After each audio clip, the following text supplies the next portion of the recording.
A Netflix retelling of Giovanni Boccaccio's The Decameron was not necessarily on my 2024 bingo card, but in hindsight, it probably should have been. Showrunner Kathleen Jordan's medieval romp is perfectly of our era, despite taking place in the 14th century. After all, it's held up by none other than the four horsemen of the current media zeitgeist: the anachronistic historical dramedy, c. Dickinson, My Lady Jane; Bridgerton, the Eat the Rich canon, c. White Lotus, The Menu; Triangle of Sadness, the schadenfreude of watching pretty, petty people revert to base instincts while trapped in one place, c. All of reality television, especially Big Brother, Love Island, and Bachelor in Paradise, and the frustrating trend of ever-increasing runtimes, c.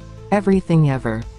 There's also a dark horse at its center. It is, unapologetically, about the pandemic, something most media has shied away from depicting.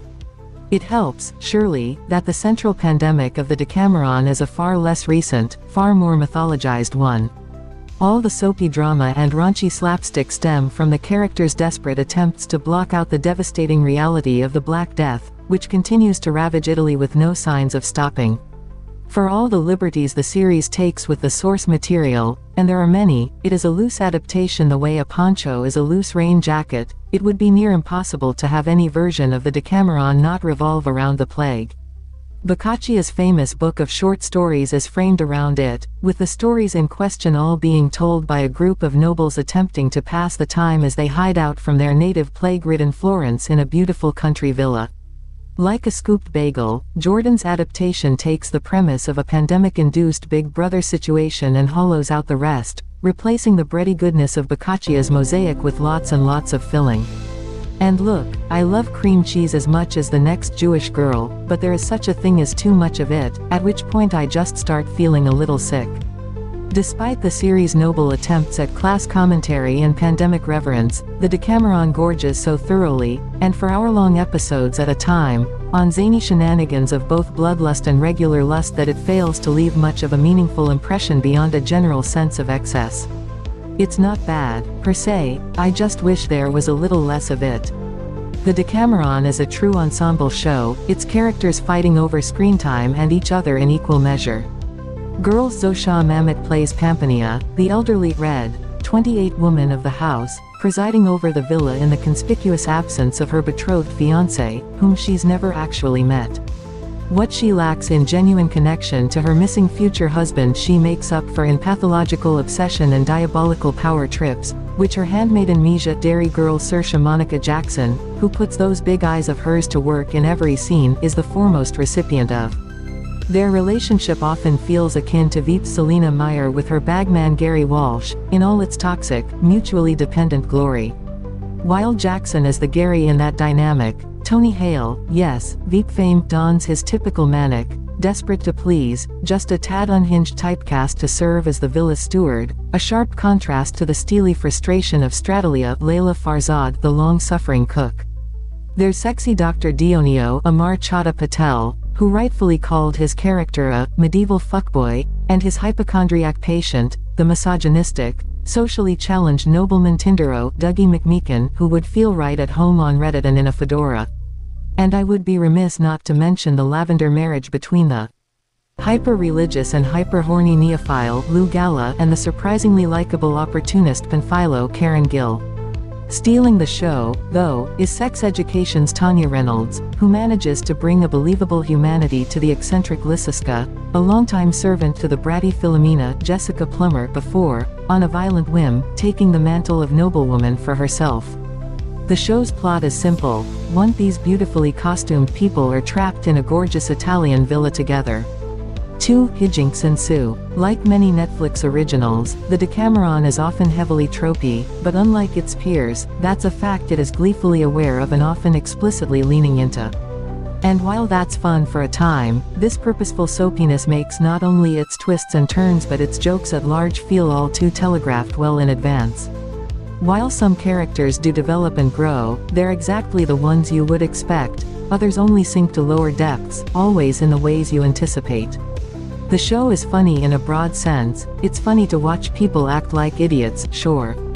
But when the baseline is so out there, when everything is so over the top, it's hard for any moment to stand out, for any joke to startle a laugh out of the viewer. Especially in Decameron's early episodes, it feels as if the series has about 3 jokes that it just repeats at louder and louder decibels, each one outdoing the last iteration in terms of sheer zaniness.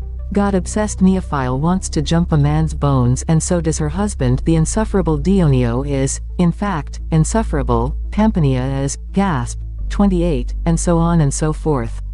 The most unique aspect of the Decameron is, oddly enough, its willingness to engage, at least by proxy, with COVID-19. It's not the only media that's tried, certainly, but it comes closer to something approximating success than most others in the pandemic genre, which typically do little more than make you cringe in recognition.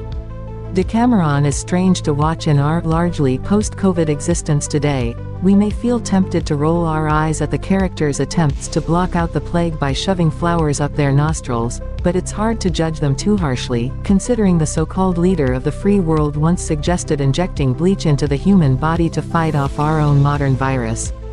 There is a certain kinship there, it's true. However, much of Jordan's Decameron falls short of truly capturing the experience of the pandemic. The calling card of that era was isolation, so it's hard to watch a Bachelor in Paradise-esque and, often, surprisingly violent free-for-all and see much of ourselves in it. When I say I resorted to my base instincts during COVID, I mean I sat on my couch feeling bad about myself while doom scrolling through Twitter so long my eyes glazed over. I don't mean that I started trying to set people on fire. In a lot of ways, COVID was a period of stagnation for many of us privileged enough to successfully quarantine, of not knowing what to do with ourselves, or how to find purpose in a life put on hold by global paranoia and the constant, even more so than usual, fear of death, or how to face the juxtaposition of one class's self-imposed yet peaceful house arrest with the fact that essential workers were forced to labor on regardless. That's something Boccaccia's original Decameron excelled at depicting. His is a narrative of people telling each other tales for lack of anything else to do that would distract themselves from the devastation occurring just beyond their walls. The lavish chaos of the stories being told are starkly contrasted with the still, purgatorial existence of the nobles who have nothing to do but sit, talk, wait, and pray, as well as with the horrors faced by those unlucky enough to go without that privilege. Jordan's Decameron, however, is altogether too busy, both too busy to properly capture that pandemic feeling, and too busy, period. Perhaps it's this too many fingers in too many pies quality that inspired the series to carve out nearly an hour for each episode, meaning that the show clocks in at around 8 hours in total, which is quite a long time for a show as constantly over the top as this. Excess and extremity are not necessarily bad in and of themselves, but ironically, they work best when in tandem with decisive restraint, of which the Decameron does not possess much. If it did, perhaps the show would be the half-hour caper it wants so badly to be. Zaniness and wackiness are all well and good, but when everything, from the jokes to the tears, is set at a 10 for 8 straight hours, it's hard to maintain enthusiasm, even when the show does. It gets, frankly, a bit wearying. The Decameron is not all wackiness, however. Jordan makes many attempts at genuine feeling towards the end of the series run, but like the rest of the show, they're often far too drawn out, overlong and excessive. Monologues abound in the final episodes, each character breaking down in tears as they finally come to terms with parts of themselves they would rather keep hidden. But just as non-stop, over-the-top antics lose their appeal after the freshness wears off, so too do emotional declarations. I found myself wishing for quieter moments, for a beat of respite once in a while, for connections formed and feelings felt without grand expository signposting to make sure we see they're there.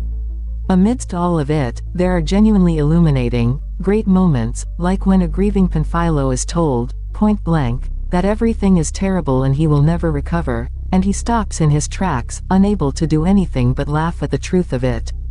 But these bits often feel too few and far between, and they are far between, considering that the episodes are, again, an hour long. The Decameron, Jordan's, not Boccaccia's, is evidently a lot of things.